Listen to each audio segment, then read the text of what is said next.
Eh bien Laurent, tout simplement parce que les Russes sont à l'offensive en ce moment. On l'a vu dans la région de Bakhmout à Soledar et on le voit maintenant aussi dans une région plus au sud, dans la région de Zaporijia. Les Russes disent ce soir avoir repris quelques lignes dans cette région de Zaporijia, d'où l'urgence exprimée par les autorités ukrainiennes qui demandent au plus vite la livraison de chars lourds, plus modernes. L'un des conseillers du président Zelensky déplore ce soir l'indécision générale de ses alliés. Alors, nous sommes allés sur 2 lignes de front, demander aux soldats ukrainiens qui combattent ce qu'ils pensent de ces hésitations. C'est un reportage que nous avons réalisé avec Stéphane Guillemot et Ludovic Lavieille. Des chars datant de l'époque soviétique conçus dans les années 60.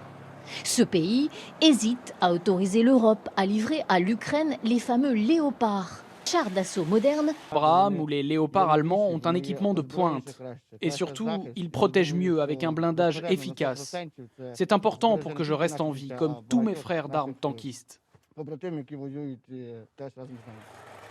Cette unité a perdu 8 chars d'assaut dans les rages. Le commandant ne donne pas le nombre de soldats tués. Mais il est convaincu qu'avec des chars de nouvelle génération, il y aurait moins de pertes humaines. Convaincu aussi qu'avec ces canons aux commandes rudimentaires, il ne gagnera jamais la guerre. Dans les chars modernes, l'informatique remplace ces vieilles mécaniques.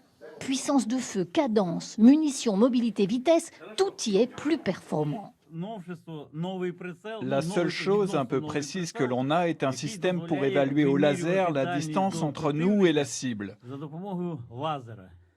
Tout le reste date des années 70. Rien n'a changé.